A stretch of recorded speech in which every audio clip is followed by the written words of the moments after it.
I always thought sus Reddit stories were the best free entertainment on the internet. You know the ones? Some random bloke reckons his flatmate tried to flog his PS5 by accident, or some girl's best mate ran off with her wedding dress. Completely cooked, barely believable, but addictive as hell. I used to sit in bed with a cuppa scrolling R am I the asshole and R true off my chest, sending the juiciest ones to my friends with captions like, "This is you, LOL," or "Imagine if this happened IRL." We'd rip into them, laughing at how dramatic people could be, calling out what was obviously fake. And yeah, some of them were obviously dodgy as too perfect, too clean, too much of a mic drop ending to be real. But that was half the fun. It was like watching reality TV where you got to be the judge, the jury, and the peanut gallery all at once.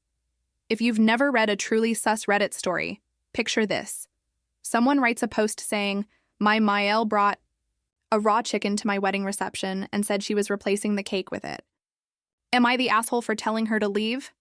Then the comments just go feral, people taking sides, strangers doing full detective work, others demanding updates like it's the bloody Olympics. That was my happy place. Until it stopped being a joke. Until the updates weren't coming from someone else's life, they were coming from mine. It started small. A dumb fight in my share house. We're 4 people living in a weatherboard rental in Brisbane, me, 2 blokes, and another girl. I'd been there the longest, so I had the decent bedroom, the one with the window that didn't stick in summer. We were all pretty chill until Mia moved in. She was fine at first, bit quiet, kept to herself. But then there was this one day, a scorcher in January, and I get home from work to find her standing in the kitchen wearing my bloody jumper, in the middle of summer. Not just any jumper either, the one my nan knitted me before she passed. I kind of froze because how do you even start that conversation? "Hey, take my dead nan's jumper off?" But before I could say anything, she goes, "Oh, sorry, it was just on the couch, so I figured no one was using it." I laughed it off because, I don't know, I hate confrontation.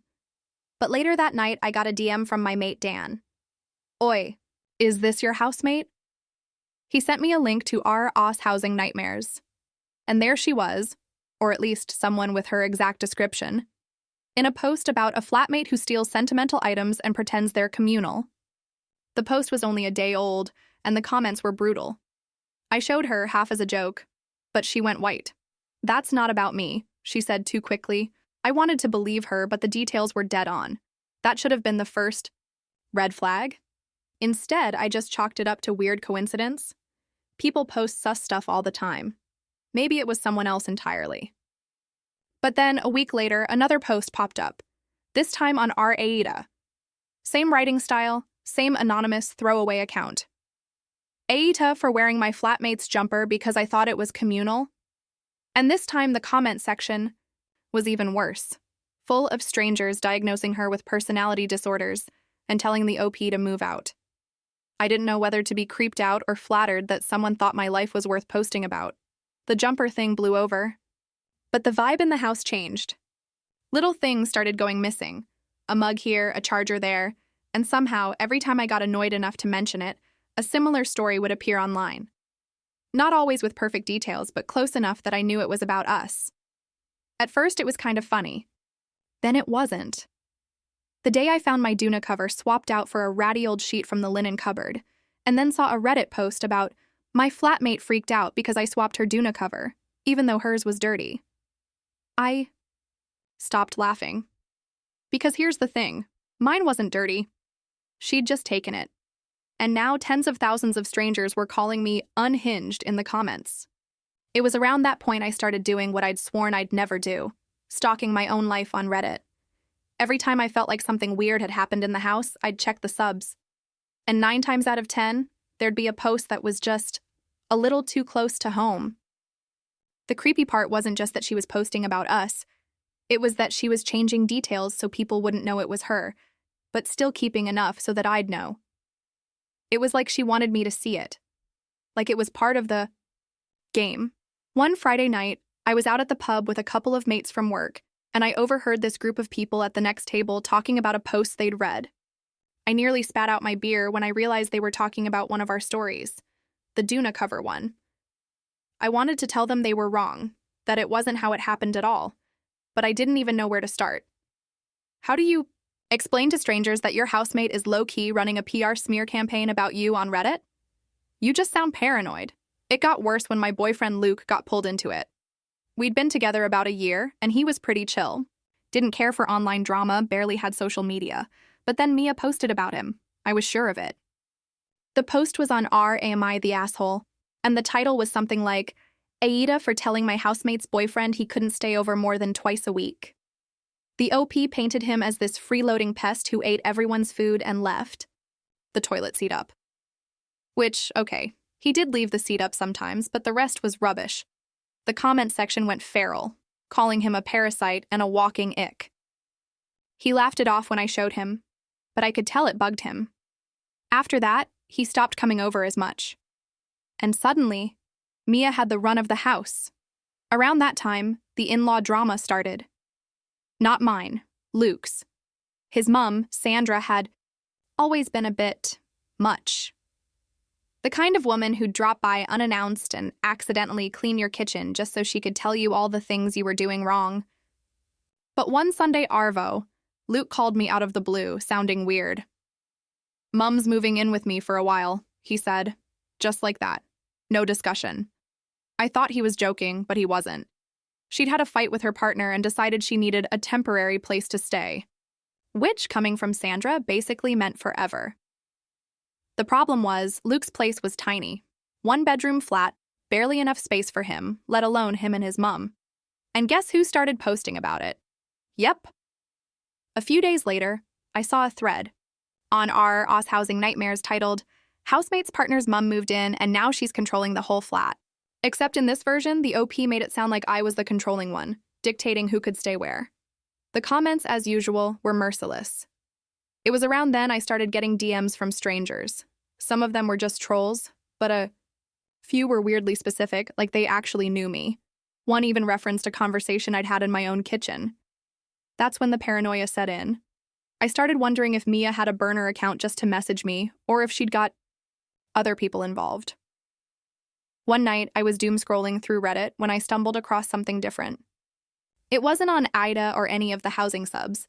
It was on our Missed Connections. The post was short. To the girl in the red dress at the Valley Bar, you spilled your drink and laughed it off. Wish I'd asked your name.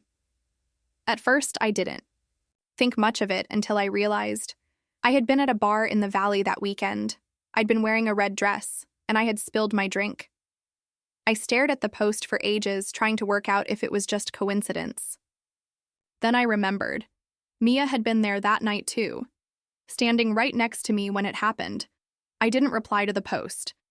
But the idea that someone was out there watching me, whether it was Mia pretending to be a stranger or some random bloke who knew too much, lodged in my head. Then came the night everything tipped over from sus to straight up terrifying. It was about 2 a.m, and I was up late scrolling r No Sleep, that subreddit full of spooky true stories that are obviously fake but fun to read. One story caught my eye. I moved in with strangers and one of them pretends to be me online. It was written in that too perfect, too detailed way that always makes me suspicious. But as I read on, my skin went cold. It wasn't just like my situation. It was my situation. The details were exact. My room layout, my Nan's jumper, even the bloody Duna cover. But the ending was different. In the story, the OP said they'd woken up to find their flatmate standing over them in the dark, holding a phone, recording them. I didn't sleep that night. The next morning, I asked Mia straight out if she'd written it. She smiled, actually smiled, and said, "Oh, you read that one? Pretty good, hey?" That was all. No denial, no confirmation, just that smug little smirk. From there, it spiraled fast. Luke stopped calling.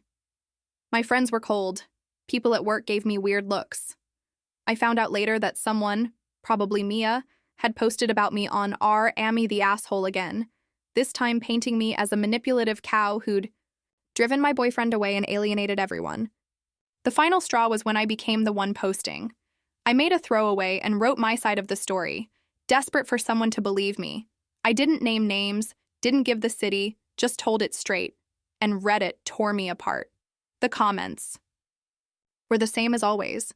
Armchair psychologists, moral absolutists, people who clearly didn't read past the title. They called me controlling, paranoid, toxic. The top comment? OP is 100% the asshole here. And that's how I ended up here, wondering if I've been living in my own AITA saga this whole time. Maybe Mia's right, and I am the villain.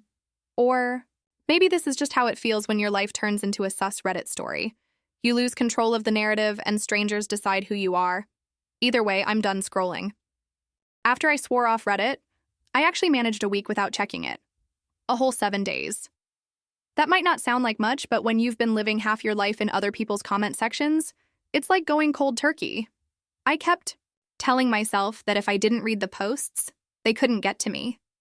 Like ignoring them would make them disappear. Except, of course, they didn't. The thing about walking away from the drama is that it doesn't mean the drama walks away from you. It just starts finding new ways to creep in. I'd be at the cafe grabbing a flat white before work, and the barista would give me this little smirk, like he knew something I didn't. Or I'd bump into an old mate in Woolies, and she'd ask, "Hey, how's the house situation?" In this loaded tone. I knew exactly what it meant. They'd read something. They just wouldn't say what. One morning, I was heading to the servo when my phone pinged. It was a text from my cousin in Melbourne. "Babe, are you okay? Saw the post. Call me." My stomach dropped. I didn't even have to ask what post. I knew. I told myself not to look, but curiosity's a stubborn little bastard. I opened Reddit and went straight to ATA. And there it was, trending ATA for ruining my boyfriend's relationship with his mum because I didn't want her living with us.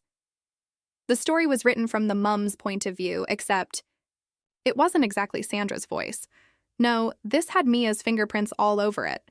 She'd twisted everything so that I sounded like some jealous psycho who couldn't stand sharing her man with his own mother. The comments were brutal. "Control freak. She's got main character syndrome. Run, Luke, run."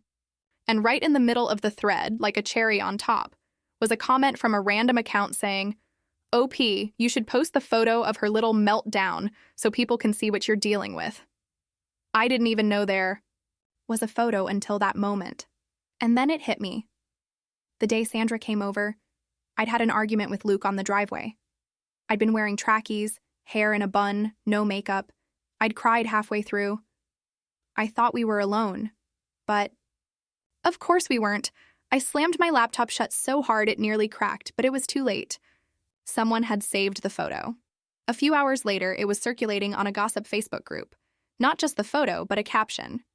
"This is the girl from that AITA post. Thoughts?" It didn't matter that half the comments were like, "Leave her alone."